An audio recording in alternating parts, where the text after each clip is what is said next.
On the TikTok world, we call him the nurse. And he speaks so highly of you.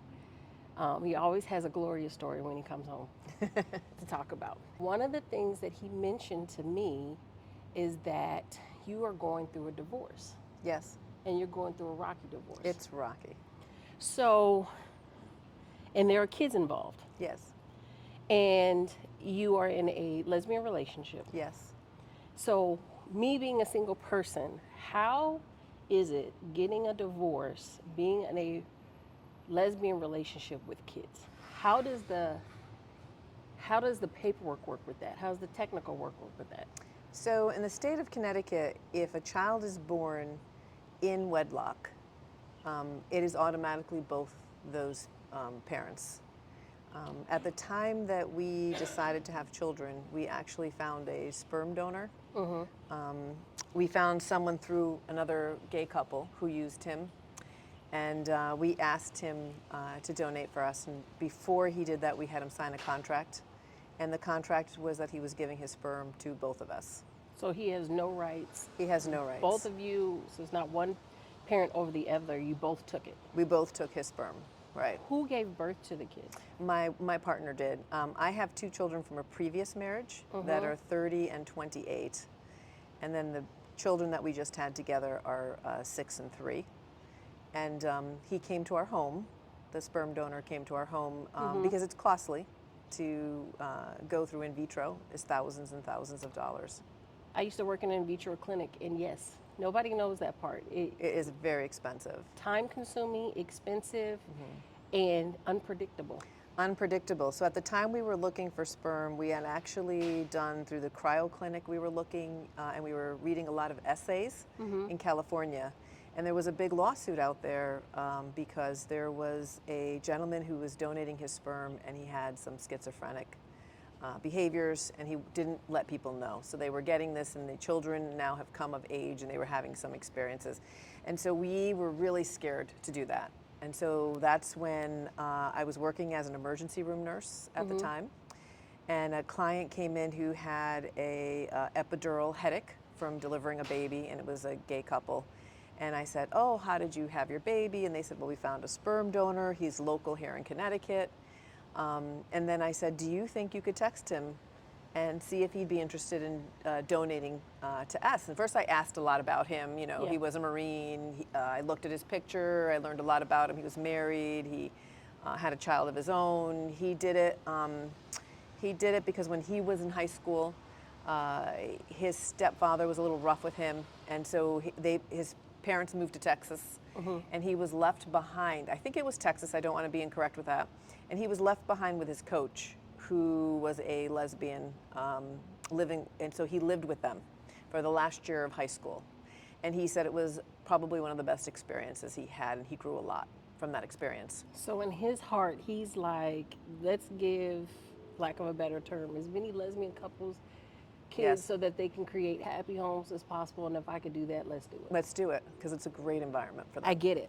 I totally, totally get it. Yeah. So me being not in that world, I would think that the person who gave birth to the child would have more rights. Is that not case? Not the case. So we did a contract with him, and the sperm was donated to both of us. So that cuts all that out. And he, yeah, because it, yeah. Also, at the time, he came to our home, and he would leave his sperm in the bathroom, and then I was the one, I would use like a little Tylenol syringe, Yeah. and I was the one that put it into my partner. So that makes it, they're both, these are both of our kids. Now, legally, I have not seen a battle in the state of Connecticut with this. I don't think this rocky divorce is going to give us a battle. When it comes to that. When it comes to that. I think our battle is more money and just disappointment. So what happened from what the nurse was telling me? You guys fell in love instantly. She was a travel nurse from Canada. And from what I understand, you were married to a man before. Yes. Was she your first relationship outside of that marriage or lesbian relationship? No. I didn't, I came from a really strict old-fashioned Italian family. And so I wasn't really allowed to date, and I was very, my mom wasn't a single mom. She came from a very abusive man. And so she pretty much ran for her life at that time. And so I think for her, she worried about her girls, and her priority was always to educate her children and to keep them where they would never need anybody. Right. So she was very strict, and so I never really sexually thought about all those pieces. And so it was my ex-husband kind of pursued me, and he was the nicest, still the nicest, he is my best friend. Let's back up a little bit. Most people say that they knew early on or they knew something else was going on, and you didn't know. You just didn't think about it. I went to an all-girl Catholic school, and when we would change in the locker room, I'd kind of like be like, "Ooh, she's nice looking," like. And I did talk to my sister about it, and she's like, "Gloria, every girl looks at other girls' breasts and think, and fantasize about a woman at some point in their life. It's, so I was like, all right, well, this is okay." Yeah. And he was just such a great guy. And I was married to him for 10 years.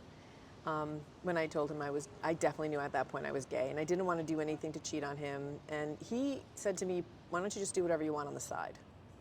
Do whatever you want to do on the side. Make sure this is really what you want." I said, "No, because you're a great person, and I'm never going to do that to you or be a lie, and I'm not going to raise my children in a lie."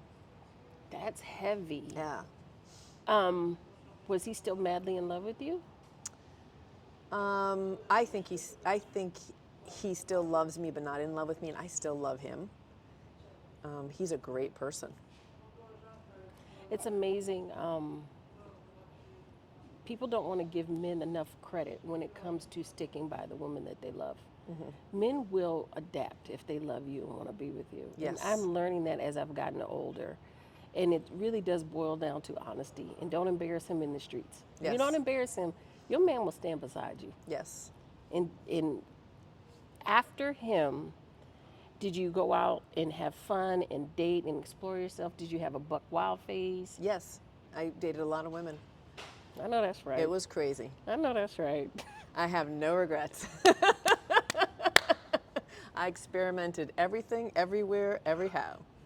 So you have But to, I never brought it home because I had the 2 kids. yeah. I got you. didn't get married or bring it home until they went off to college. Was it because you didn't want to bring home the single life, or was it the lesbian aspect of it? They both knew I was lesbian. Their dad and I sat down with them. I think one of them was in 2nd grade and the other one was in 3rd grade. And we sat down with them because we knew a lot of our Italian family would say like these horrible things. Your mother's gay, she's a lesbian. And so we wanted to hit it off with them.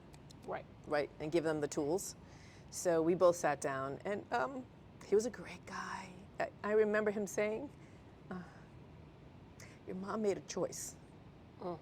And she's not a bad person. She's a great mom. And she's a great mom. And you kids are lucky.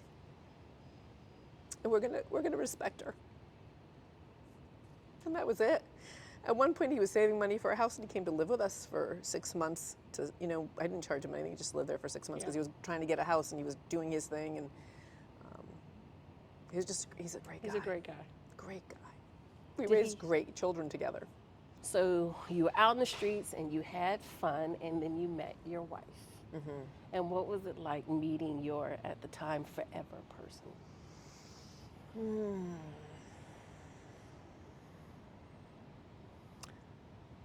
I really loved her. You said loved. Yeah.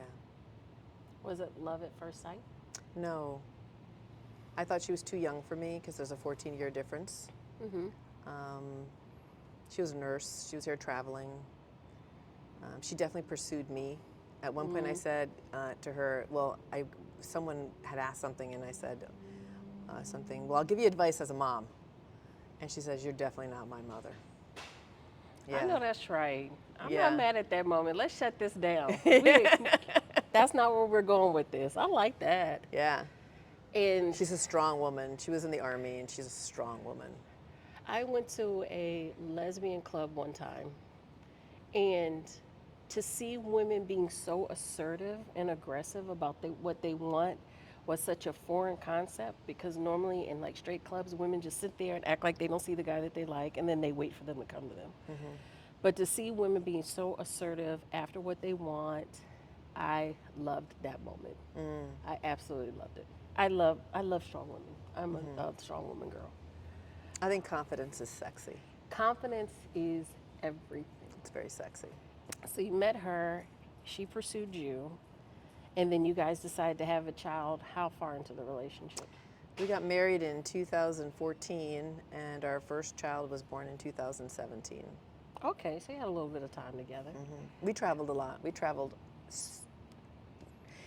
The thing I loved about her the most was her travels. Yeah. She was well traveled, and I felt that she was really educated, um, and I always wanted to travel. So it was like at that moment, which I think we pick people sometimes in our life of where we are at that moment. Yes.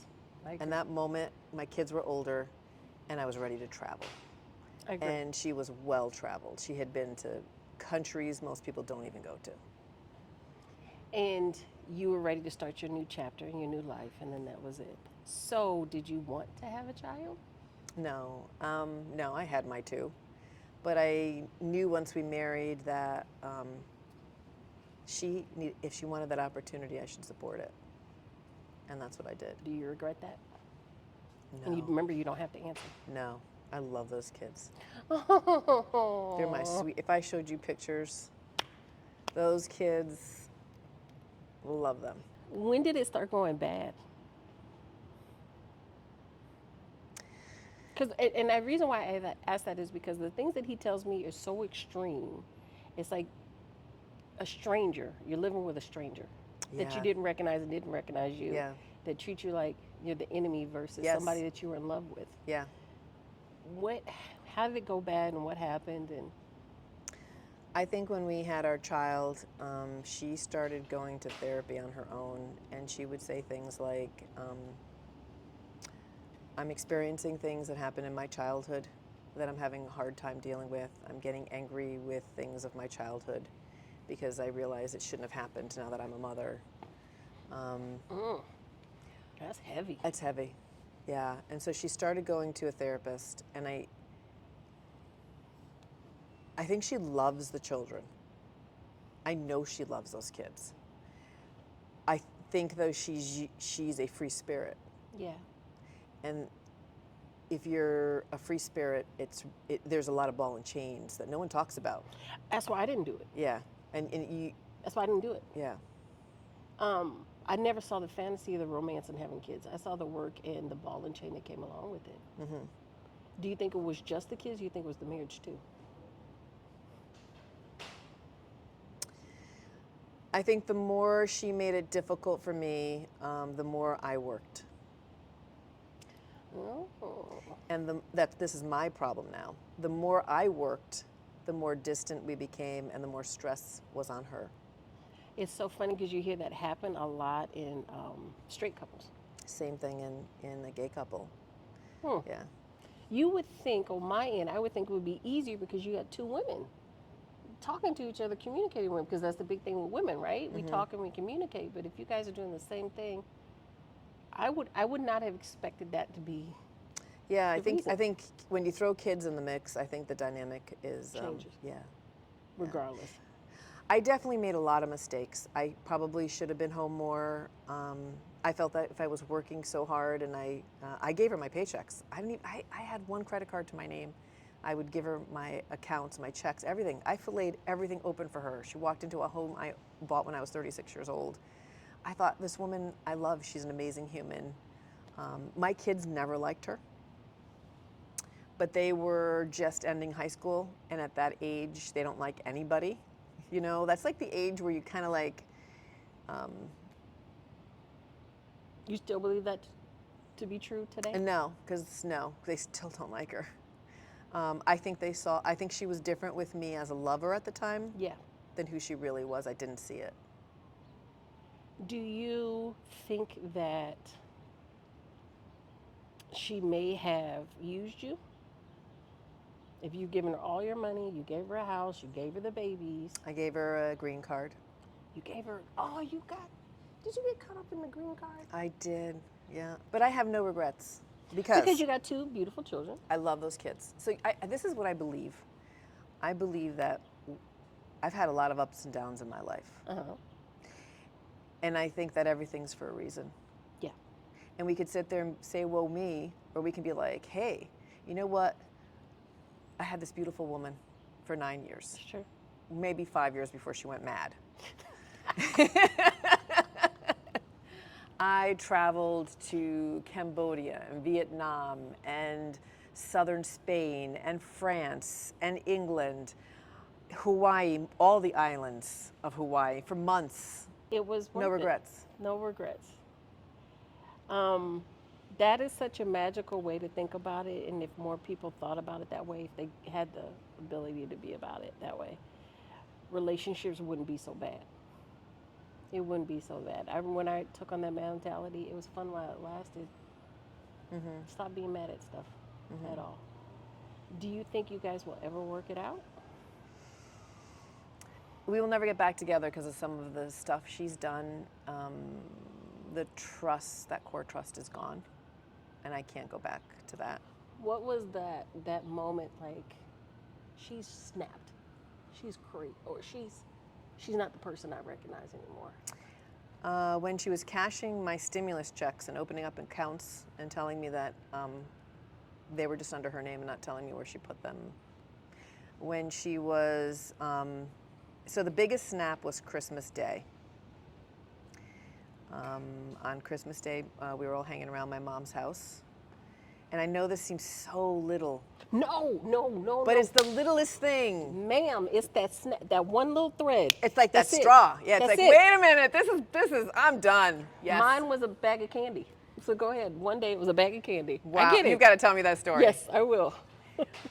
So we were sitting at my mom at Christmas time, and everyone comes back. I have people living in California. There's like all the cousins. We have a big Italian family.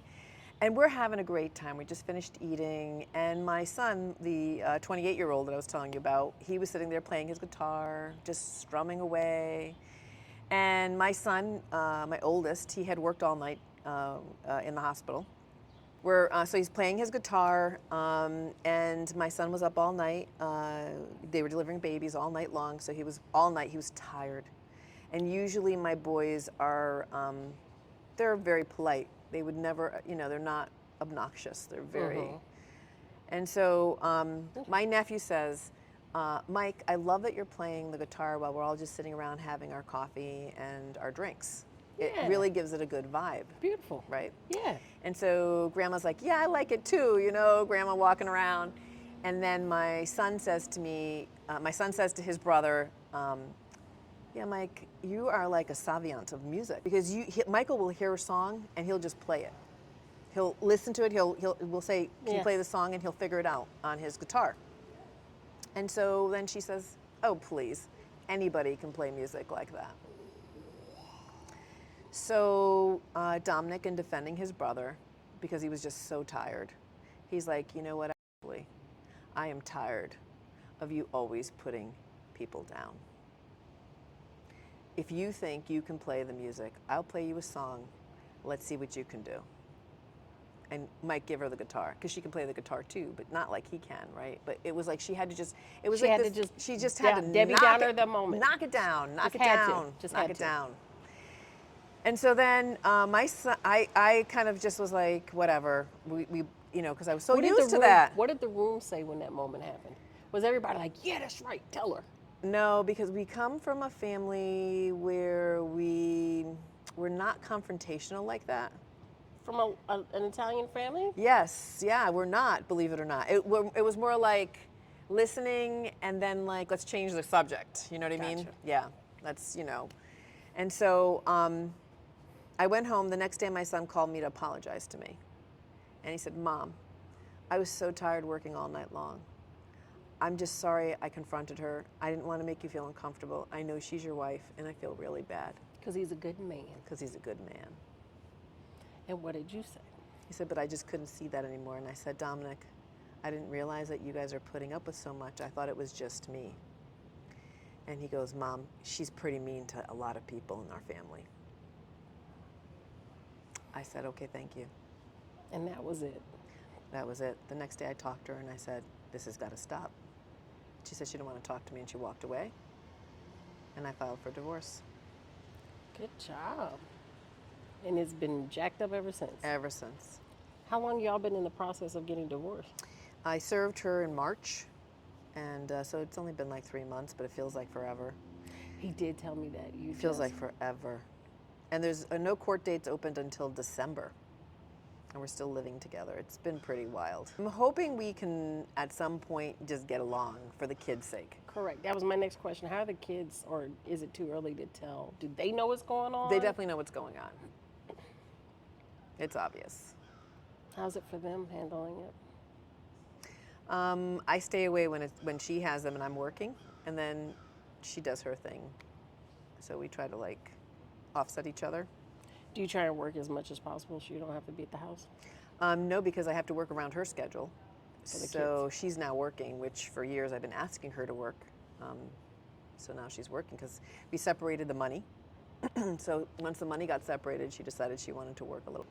So the next part, nurse. You've been a nurse for how long? 22 years. That's a long time. Where do you think nurse is going? What do you think is happening in nursing? What do you think the deal is? Why? What's going on? What do you see? And how much longer do you think you have? What's going on? I love nursing. You love nursing. I love nursing. I think we're going in a direction, I mean, back in the day, nurses were more bedpans. I think now, nurses have a lot of knowledge. Yes. And they are protecting patients. Yeah. Patients don't realize how much They we're don't. protecting them.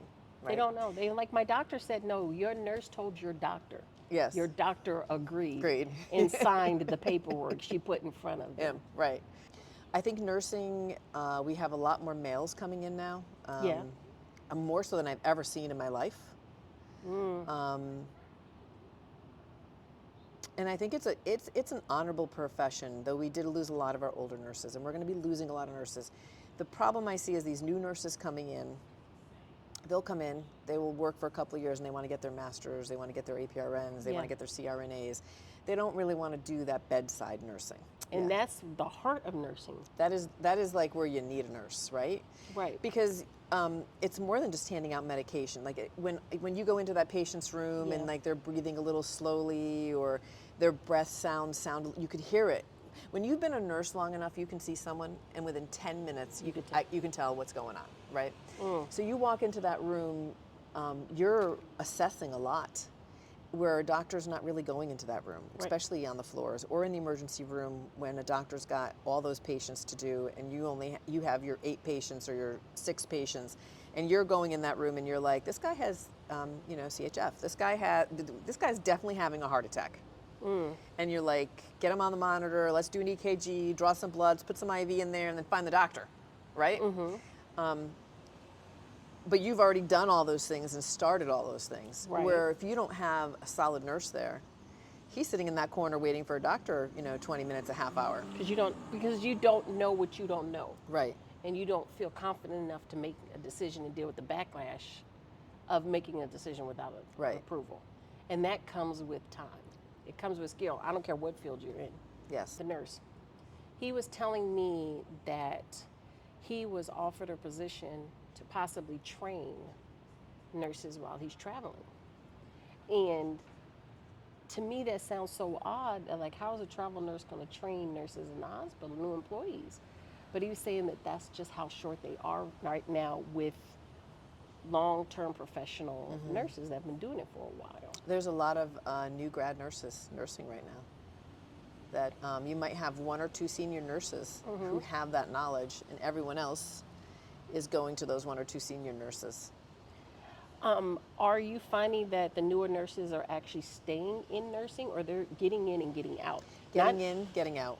Of nursing altogether? They'll go to like family care, get their masters. I don't think they want to do bedside. They're coming in and they're like, this is terrible, I don't want to do it. Nursing is a hard place because there's high expectations. Yeah. And the expectation is you're always going to do and know what you're supposed to do. And when you don't, you could do 100 things right. You worked an entire week and you have literally stopped a lot of things from falling through cheesecloth, right? Because they always call it, it's like Swiss cheese. And so a nurse is always stopping those things going through that Swiss cheese, right? There's levels. And so you've done amazing all week long. And then you do one thing. You're called into that office, you're written up. Because that one thing, that one time you miss it, it's a person's life. So to have that kind of responsibility, nobody could be at that level of care. Yeah. And to that level of pedal to the gas Yeah. all the time. And keep it going. And want to stay there. Do you think the newer generation of nurses have the resilience and decision-making skills to be the nurse that you are today? Yes. You do. Yes, over time, yes. And it's so weird because a lot of people would answer no. Yeah, not all of them, but I've found some younger nurses who have that, and they'll say, yeah, they're smarter than I was. They have more knowledge. They're tougher against the doctors because they don't care. They're the group that when they went and played sports, they all got awards. I know. Everyone got an award. So they said, "I'm great. I don't care what I'm you great. say." I don't care what you say. Do you think that's going to be okay? Because of my old school head, I would think that would be a problem because that would mean conflict between the doctors and the nurses. And you want your doctors and your nurse to get along. So, ironically, the new docs that are coming in, they're not as, I'm the doctor. There's definitely more teamwork there.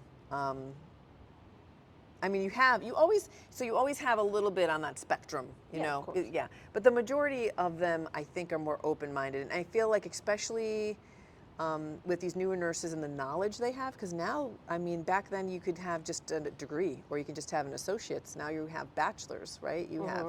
You're really learning your pathophysiology. You're learning your meds. You're coming in with the same knowledge that a lot of those doctors have. Gotcha. Maybe not to that extent because they go into specialties but you have some basic knowledge that when a doctor orders an antibiotic, you can say, Yeah. hey, that's, this is a high dose. Or, I think this is happening. Can you come take a look at this? Because I really think we have a problem here. And those nurses have more knowledge. And so I think there's a level of respect between a good nurse, Right. with that knowledge, Good nurse. a good nurse, and a doctor. Where before, even if you were a good nurse and you went to the doctor, he'd be like, who the hell do you think you Exactly. are? Where that doesn't happen now. Exactly. And then there was a fear of approaching doctors. Yes, where this young generation doesn't have They it. don't care. Because they have the knowledge. I know that's right. What is something that you think a nurse needs to know to be successful? What is a piece of advice, or you would give your young nurse self?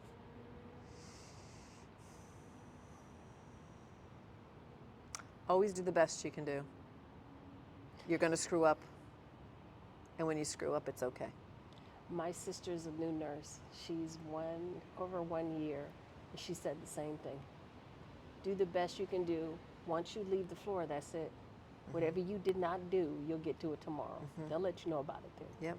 Oh, they will let you know.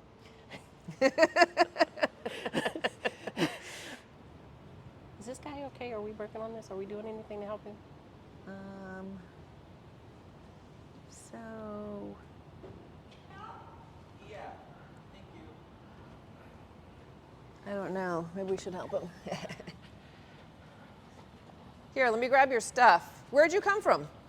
From inside. Okay.